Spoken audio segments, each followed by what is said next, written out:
Hello and welcome to Smaulgld Subscribers Sound Off series, where Smaulgld subscribers get to tell their perspective on the gold and silver markets and the economy. And today we have with us, I'm very pleased to have with us Slav. Slav, can you introduce yourself? Give us your full name. Sure. My name is Sviatoslav Sashufalenkov, and short is Slav, S-L-A-V. So today we're going to be referring to you as Slav, and you come to us from Bulgaria. You're a Bulgarian national, and currently you are living in the United States. Can you give us a background of your journey to the United States? And I think you want to talk about particularly your childhood experience in an economic collapse. So why don't we start there? Sure, that's correct. So I immigrated to the United States in '97, and the stories I'm going to be telling you refer to a period before that, and I can start as early as the Berlin Wall falling, which could be an interesting event. So in the early '90s, '89, obviously the Iron Curtain fell, and the mood in the Eastern Bloc countries was very confused. The transition was not very violent, with the exception of, I think, Romania, where they dragged their leader in the parking lot and killed him. But Ceausescu, was it? Was right, that his name? Yeah, I forget the name. But it was covered in the news, and very unfortunate. But so the transition was fairly peaceful, but there was a lot of confusion, and let's just mildly say a total loss of governmental authority. And some very interesting things started happening in the early '90s in the Eastern Bloc countries, particularly Bulgaria, which I can talk about firsthand. One is that the borders were open for import and export. And so virtually everybody who had a government job still had a government job, which is close to 100% of the population. During communist times, of course, everybody is forced to work, and there are no other options. So during that time, everybody kind of became a businessman at their own and formed their own little companies, and with zero regulations, of course. And import and export really actually blossomed, but we're with one problem, where we're still using the national currencies of the communist times. And that lasted for a few years, and my family started, even my dad is a seismologist, my mom is a piano teacher, and they even opened up a shop and then a second shop of just selling random things, anything from hardware for building construction projects to sneakers, which became very popular. And if people didn't have space in the 8-story building blocks that the Communist Party gave us as housing, free housing, everybody got basically very affordable, quote, housing. And people would just go out on the streets and just make stands out of anything they could find and start selling things. And it was a very interesting period, very booming. But of course, it filled a void of some sort, and the police became very corrupt. They didn't really have anybody bossing them around anymore and telling them what to do. So they would just stop people randomly on the streets and request ransom for fabricated infractions. It was a very interesting period, and to combat that, there was another layer of mafia that arose, and is still actually fairly active in Bulgaria to this day, but not nearly as much as back then. And those were actually insurance companies, which is very you wouldn't maybe think that it made sense at first, but what they would do is they would protect your private property at a cost. And but the problem is that if you did not consent to their business, they would actually racketeer, right? They would actually destroy it. So, which is very just like the very mafia. Interesting. Right. So they became very powerful, and there were even regions. They were kind of battling with each other, and you would hear on the street about shootouts between all the different mafia groups, and the regular citizens really weren't getting hurt. It was mainly the insurance companies battling it out. And it's a very strange now that I've been in the U.S. for about 20 years or so. It's very strange to think back and conceive that this kind of stuff was real. But the shootouts were happening, and um, everybody used to wear a sticker on their window or on their car of the insurance company they represent, just like a gang. Right. And so you wouldn't touch them. And if you're in a wrong insurance territories, wrong insurance company's territory, you would run a significant risk of getting your possessions broken into or stolen. Let me ask you a question now. Sure. During this time period, are you describing this as the collapse? Are you describing this as the post? This is prior. This is prior to the collapse. Okay, because let me try to understand what's happening. Is the communist the Eastern Bloc is dissolved, so you kind of have a circumstance of anarchy, but you have that anarchy being filled by entrepreneurship, people going out, but then you have the issue of security, and then you have cops who have guns, and I would imagine that people did not have firearm rights. Only the authorities had the guns at the time? That's correct. During communist times, nobody was allowed to have guns. However, post 1990, there was a huge import of everything, and guns became readily available, I think, mostly through the South, through the Middle East. Okay, and so then you had these people who were able to use the guns to create these insurance companies and to protect property. Okay, so now you're in the what you call pre-collapse, but you're in this transition period. Okay, just want to settle that out. Okay, go ahead. That's correct. So eventually, that lasted for a few years. We were still using the currency from communist times. And that is the Bulgarian lei? The Bulgarian lev, yes. Lev, okay. And so eventually, about 1995, during this whole time, there was political turmoil, but nobody really cared so much. But in 95, people started to really go hungry because the money was kind of running out from the government pension. There was still a government, but really nobody paid respect to it.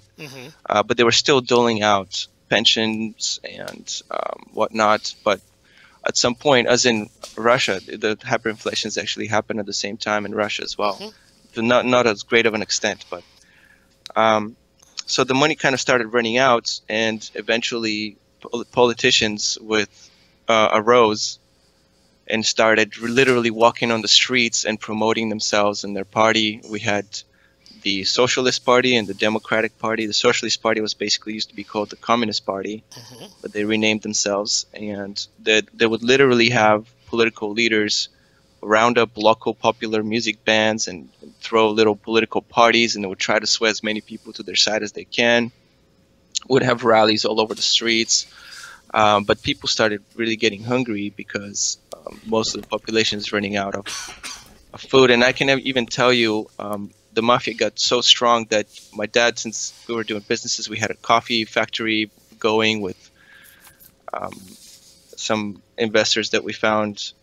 And even reached to a point where he was trying to make this big deal with Turkey to import about $1 million level worth of, which it wasn't that huge of a money, but maybe, I don't know, 100,000 or maybe or so at the time, dollars worth of cigarettes into Bulgaria from Turkey. And as far as he tells the story, he got pulled into a room with some pretty serious individuals, and they basically told him, no, you can't do that, and we're taking over the deal. So he got to that point, and after that, he kind of quit doing business, and he went back to just paying attention to his government job. But the problem was that at this point, inflation was accelerating pretty rapidly. This is when really heating up pre-economic collapse, and it's when the money started running short, and the whole nation felt it, and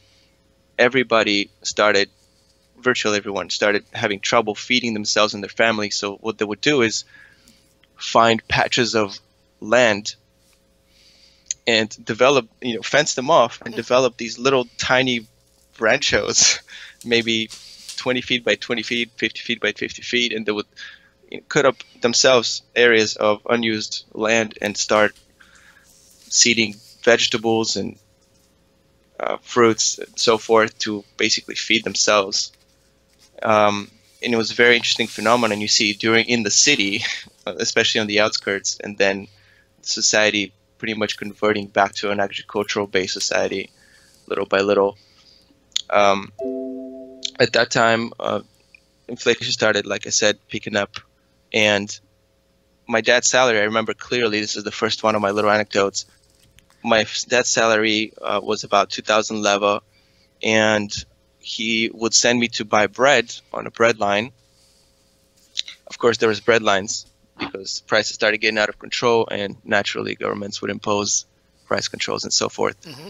So on the bread line, he would give me 300 leva, which to buy two bread. So you can do the math. 300 leva, his salary for the month is 2,000, and we're supposed to feed them ourselves. The good part is that everybody had a place to live from communist times, so nobody was, I don't want to say nobody, I'm overgeneralizing when I say that. Nobody was really homeless. Everybody had a place to stay, and they could live a little bit off the land and a little bit off the bread. And what that caused, though, with an absence of sense of urgency, which is the really strange thing now that I think back about it, the really strange thing was that nobody was so worried. People were upset and they were hungry, but my parents kind of smiled about the whole situation. And I will even tell you some comic stories about the time. My mom, this is basically when the collapse was happening. We're moving forward now. Hmm. My mom would come home and at the end of work and say, you know, I had a real dilemma today. I was wondering whether I should buy my lunch on the way to work. So because there's a high chance that the price might increase at lunch, and I would have to pay double for my lunch. And so we were all laughing about that, and people were not really as depressed, but they were hungry. I remember there's about a 3-month period during the worst times where I would actually go in the forest and eat wild fruit because, you know, when I ask my parents about food, they'll be like, well, I think there's some bread left, you know, and if you go shopping, you would see 3 lines in our biggest store. Our biggest store would have a big line for cheese, a big line for milk, and a big line for bread. And that was it. Those were actually the only 3 products in the supermarket. Everything was wiped out. Everybody rushed to buy up everything in the stores at that time, and there was really nothing left except maybe government mandated products like those 3, for example. Well, let me ask. That's very interesting because one of the things I envision, but I haven't lived through, is I hear gold and silver bugs say, "Oh, the gold and silver is going to protect me in a collapse." And the picture you're painting is what I've kind of imagined: is if there's nothing to buy, well, it's more. It seems to me, and correct me if I'm wrong, it's more important that you have a food source, that you have relationships, that perhaps you have firearms, than it is to have precious metals. What role, if any, did precious metals play in the Bulgarian collapse that you lived through? This is a wonderful question because I was going to talk about that. Absolutely none. And I'll tell you why. I think it's actually cultural because even as I visited Russia, and I want to get to that Hmm. in a little bit. Culturally, gold in Bulgaria from communist times holds no value, really. It's obviously it's pricey and people know that they can get money for it, but there isn't that tradition of, oh, gold is money. That doesn't exist over there. It's gold is jewelry, basically. It's just something pretty that rich people buy, and that's about it. And it's used in some industries, and it's just a metal. Hmm. From communist times, they really, I think, the people lost the notion that gold was money, or silver for that matter. But interestingly enough, that wasn't always the case. Up until, I believe, 1935, Bulgaria minted silver coins, of which I have some, and I have an 1885 5 lev piece, which is massive. It's bigger than an ounce of silver. It's like Oh, two wow. ounces. And that was I'm used not. that was used in everyday exchange That in was used in Bulgaria? everyday exchange in Bulgaria back then in late 1890s and early 1900s. We were doing actually pretty well as a country back then, but the wars in communism and so forth. But flashback forward, culturally, gold has lost its value, especially monetary value. Hmm. And nobody was even thinking. That was the most amazing part, is that I didn't learn about this, the possible monetary value of gold, well into my U.S. stay, and Yeah. even later, because nobody was even thinking about that. Nobody had that thought. They thought about, oh, okay, I have to use this currency because it's losing value, and it's either that or look for some other currency, which is exactly what happened. Dollars obviously started circulating because they were able to preserve the value of their paper, I guess. Right. And interestingly enough, to buy the plane tickets to come to the United States, we sold our apartment in dollars, Hmm. and it cost us. It brought us in $15,000. So we sold an apartment for $15,000. That was about the price. And is that in Sofia? That's So, in Plovdiv, which is the second biggest city in Bulgaria. oh, okay.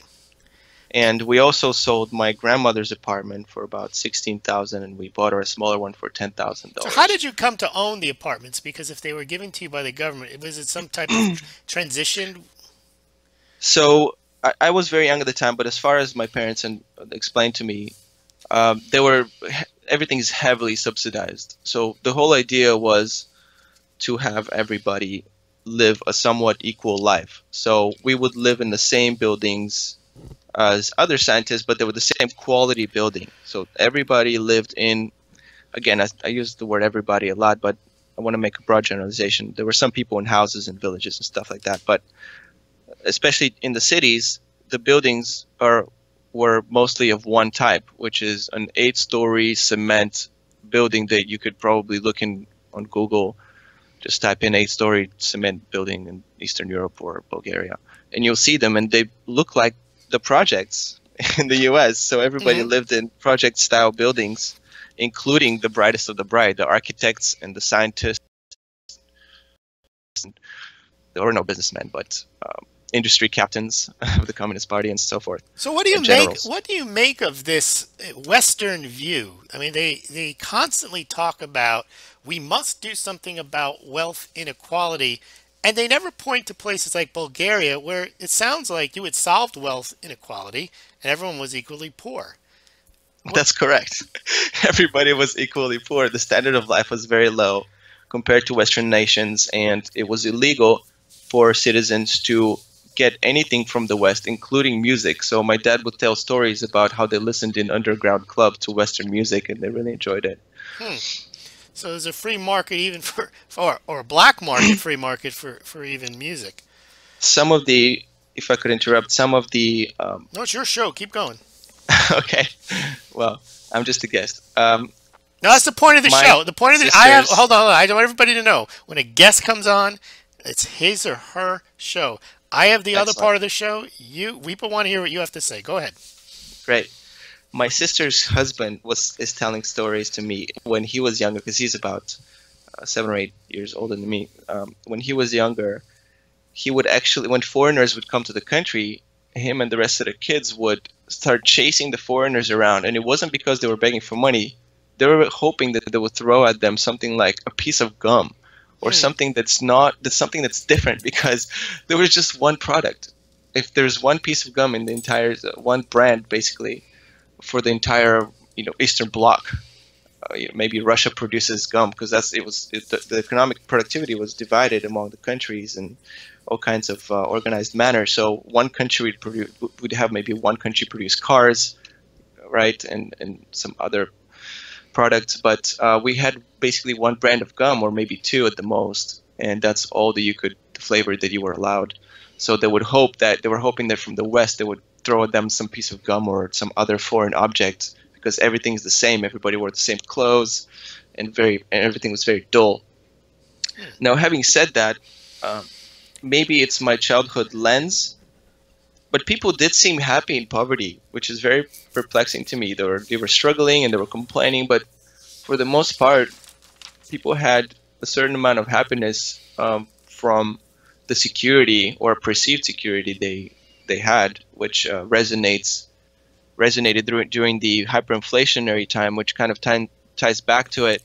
I feel that, at least my hypothesis here, is that people are so accustomed to government having their back that Hmm. during these literal collapse and starvation, they were still thinking, oh, everything is going to be fine because the government's got our back, even though the government's broke and they're not doing anything and the paper that's printing is worth nothing, and you're having to use foreign currencies and whatnot, and make your own food and behind your block. So I have a feeling that that kind of carried on, and my grandparents, when I talk to them on Skype, they still refer to the communist system as, oh yeah, it was a good system, everything was great, it was nice. And my comment back usually was, well, if it was so great, maybe it wouldn't have come to an end. But um, that was the overall perception of the people, is that everything was going to be fine. We're just going to keep using the currency that they give us, even though it's going to lose all of its value by the end of the day, and make things work. But gold and precious metals did not come into the picture at all for people. It was the coins that were minted were basically used as collector's items and not a transactional mean at all. Okay, before we switch now to cryptocurrency, that was very fascinating. It sounds like to me that if people are used to government, at least in this experience, they don't necessarily reject the system. A lot of people think that if there's a collapse, it'll be a repudiation of the system. But it sounds like what happens is people then just look for the people who screwed it up to fix it, rather than thinking there's a new way of doing things. Now, let's get into the crypto area, because you left Bulgaria way before people were even thinking about crypto. But you've told me in the pre-interview that you got involved in crypto, and I want to get your first tell me your involvement and then your views on this new crypto scene, and also the announcement today from Russia on them talking about creating a national cryptocurrency for use in Russia. Of course. So I started mining Bitcoin in 2010. I actually purchased some graphics cards and that whole graphic card mining thing, and eventually there was a big hype about Butterfly Labs, which eventually went under, but I actually have some of their equipment. It's the first, right. I was one of the first buyers of Butterfly Labs, that's what made me a bit of Bitcoin. Some, more serious Bitcoin than the graphics cards. And so I started using them, but what quickly became apparent to me is that I was going to have to keep upgrading and upgrading and upgrading the equipment constantly. And I wasn't going to see much of my mining results. So I abandoned the whole operation, but I kept my Bitcoin. And during 2011, I sold about half of it during the peak when I saw it going parabolic, and I kept half because I was convinced at that point that it was going to be something big, but I didn't want to miss the opportunity to cash out, and actually traded it for gold and silver. I traded Bitcoin for gold and silver. That's what I did. All That's right. what I refer to as cashing out. Yes. I'm gonna stop you here, because I want the listeners to understand what made you do that, because now you're in the United States and you're exposed to a different right. mentality. What attracted you to gold and silver now, having not received that indoctrination in communist Bulgaria? Very good. Where Very did you good go? How did you go from gold is jewelry, not money, to I better get some gold now with this Bitcoin profit? Right. There's a whole big piece missing to the picture, right? So during 2006 and 7, I had some extra cash because I started working full time as a tennis instructor for a while, and I was trying to build up money for my tour. I wanted to play professional tennis, so I was training and I wanted to build up some money. So I started working very hard, and then I earned some money, and I wanted to do something with it because it was just sitting in my bank account, and I couldn't understand, right? My parents never taught me about investing or anything like that, and because obviously in communist countries that they don't do investing. Right. That's not, the government pays your pension. So I didn't understand any of that, and I was thinking of this money, it's just not doing anything. So I invested in government 1-month bonds, which is the safest return on money. I was very conservative at the time. I didn't know why because of my experiences, I was very conservative, but that's the only thing I knew what to do with money is preserve it. And I looked for opportunities that are guaranteed that you won't lose money. So I stumbled on treasuries and actually made a treasury account, and I purchased treasuries directly, and I had them reinvested. But the rates really started going very. I mean, they were going all right at first, but it wasn't a very substantial earning potential there. So I started asking some of my tennis clients, most of them are a little bit wealthy, what to do with the money, and they say, well, invest it in stocks. You got to buy stocks because all of them, it's Silicon Valley. They made their money during 2000, right? You got to invest in stocks. So that's what I did, and invested most of what I owned into stocks right prior to 2008, just like every other fool and new beginner. So of course, during the crash, I lost a very big majority of what I owned. And then I saw, which is the piece that I think you were looking for, I saw a news broadcast, and featuring none other than our very good friend Peter Schiff. So he was out there, and he was saying things that really resonated, because he earned a lot of credibility in my eyes during that time, because he described accurately what exactly happened during the market and why it crashed and the whole real estate thing. And I looked at all the numbers, looked at what he said, I looked at his record, and I said, well, look, this guy actually knows what he's talking about. Absolutely. So maybe I agree. Well, that's what I heard. He predicted what would happen. It was a credit crisis. Yes. And that's what happened. The credit came home to roost. That's right. So I listened to everything else he had to say at the time, and he mentioned, of course, gold, and I started looking into gold, and I thought to myself, well, if I'm so conservative and I just lost my money, maybe I should go back to my conservative ways and look at things that actually not just preserve value, like the dollar, which was also inflating much more slowly. I should look at things that preserve their value for a very long period of time, and I found out that he was correct. Gold is one of the very few things out there that preserve their value over very, very long periods of time in a somewhat non-volatile manner, unlike art, let's say. Or silver. Or silver, definitely. Silver is much more volatile on the up and the down side. Yes, and I'm much bigger supporter of gold and silver. But I want to touch a little bit on that later. So in 2008, I lost everything. So I started looking to, not everything, but I started looking into Peter Schiff, and he explained what the value of gold to me, and it made a certain amount of sense. And of course, I rode the bull market in the stock miners, in the miners. And the reason I invested in miners as a conservative person, fiscally, is because I was convinced that everybody would come to the same conclusion as I have, because I believe that people are generally smart, and I still believe that. I think most people are intelligent, and I know that there are many more intelligent people than me out there. So I came to the logical conclusion that everybody is going to come to the same conclusion I have, because it's almost self-evident. Yes. That if there's turmoil, you must protect. So I said, okay, well, I'll speculate a little bit with some of my money that I had left over. And I rode my big loss from 2008 to some gains in 2011. And of course, I rode the entire bull market down as well. And I still have gold, but I still continue to accumulate gold. The gold miners I have reduced my exposure to, but gold is definitely one thing that I still hold.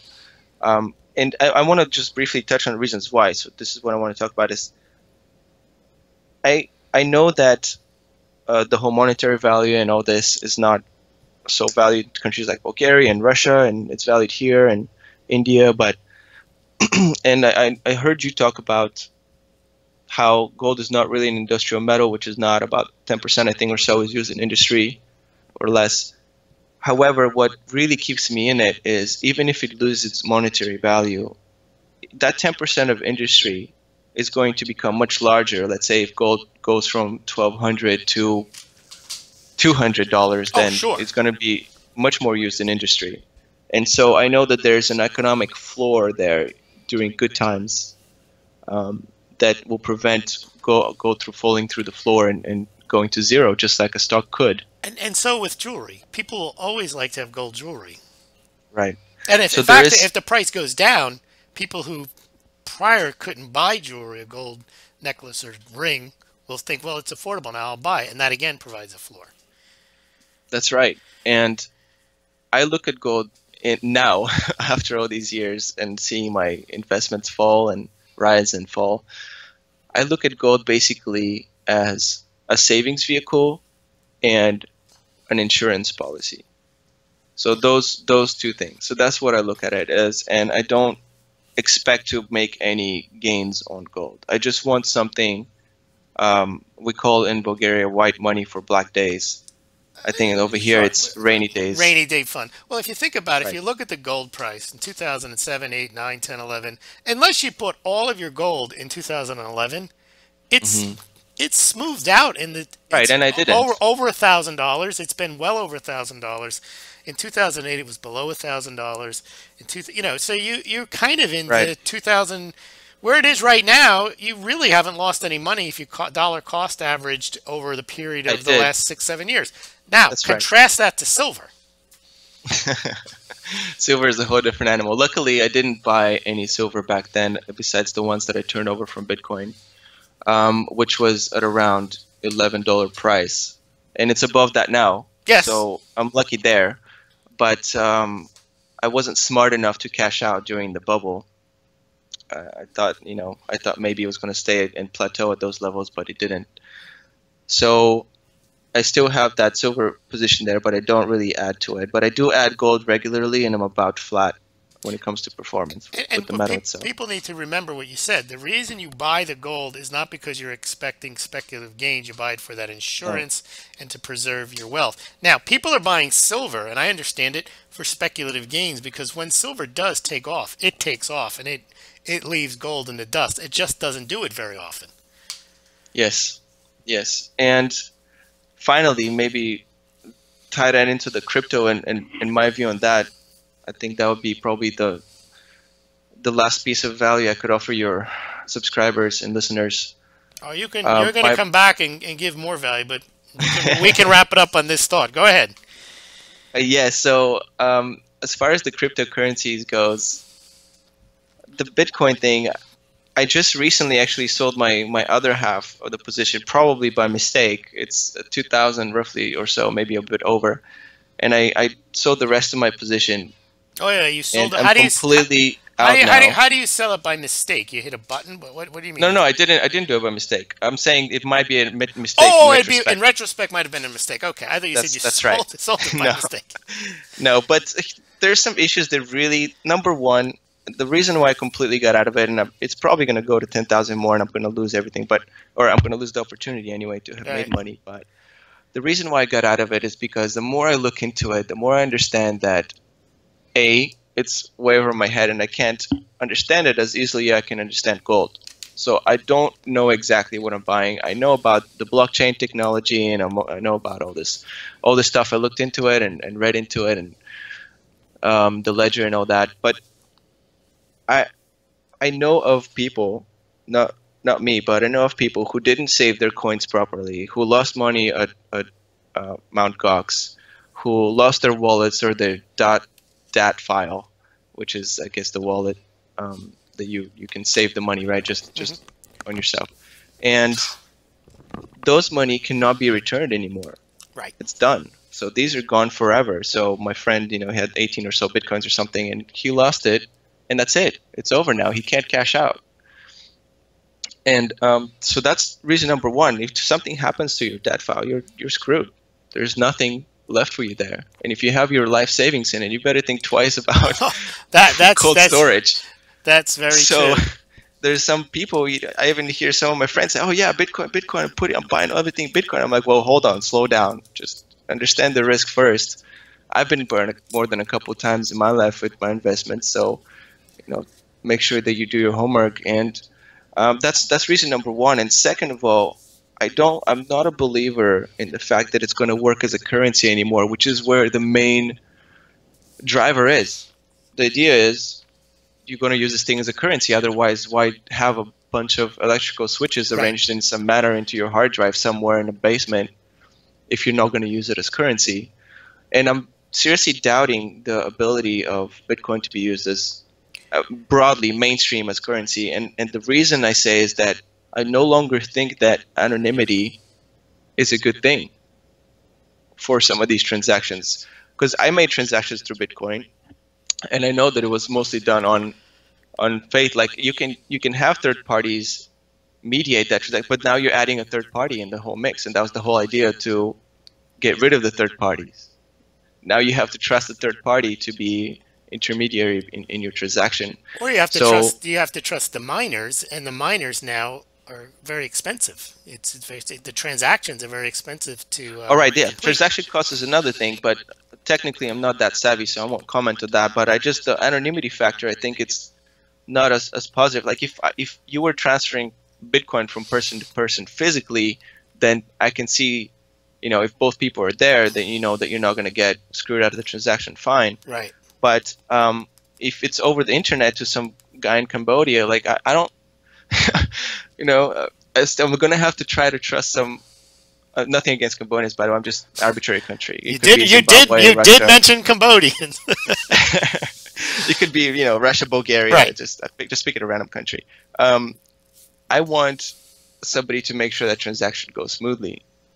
And right now, what's the difference? I mean, you could have a financial institution and they're fairly transparent and whatnot, or you can have some Bitcoin institution. I mean, to me, it's almost similar.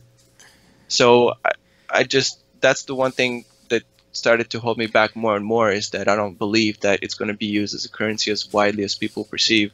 It's based on trust too much, and when you don't see the other person face to face, it's hard to hand over something to them, especially in a big transaction. Well, from that I get two points that you raised earlier. The first one is that people do trust in institutions, whether it's right or wrong. They do. They like the idea that J.P. Morgan stands behind it, even though J.P. Morgan could be a cast of criminals.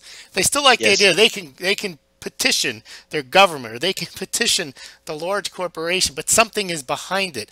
A lot of people find that attractive, and it's actually a theme of capitalism, isn't it? That you have to have the entrepreneur who stands by his product. In Bitcoin, no one stands by it. You have to trust in the math and the system, and that it's all going to work, but there's no one to go complain to. And I think a lot of people don't like that. And then if you take into account what you say, if no one uses it as currency, that's probably good for the price because everyone's holding it thinking it's worth something, but it's really only worth something if you could use it. If it had, like gold, like you say, if it's not used as a currency, it could be used for something else. That's the intrinsic value argument. Yes, that's what really attracts me to gold still, is that no matter what, I know that it's going to have some value. I'm not going to lose everything I have, whereas stocks or Bitcoin, it is possible. It's possible that it could go to zero. There's no backstop. There's no economic use for Bitcoin.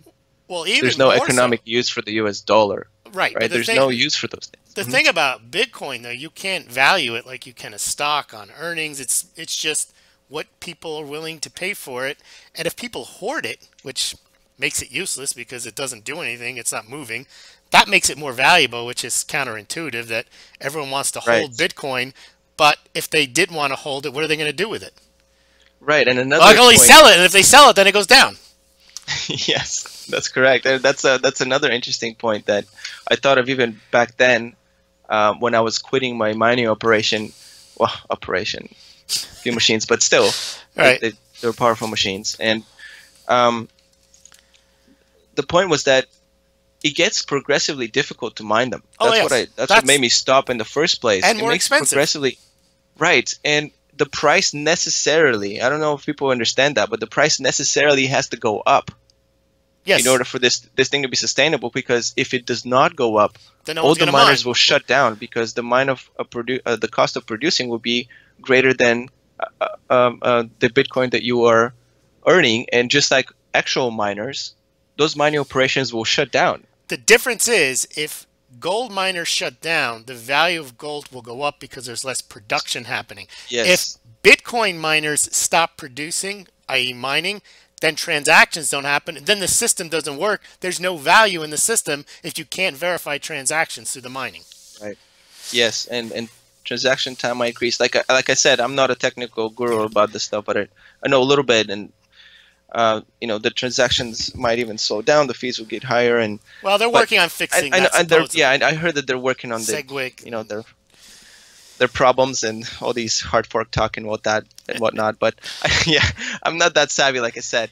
But I do see that problem that, you know, the price will necessarily have to increase. And if that's not the case, I feel that it might cause some problems. It might survive it. They might find a way to work around it. But I just don't trust that system, and this is why I got out. Well, isn't one Just of don't the have the same an trust. analogy I like to use is you don't have to understand electricity for it to work.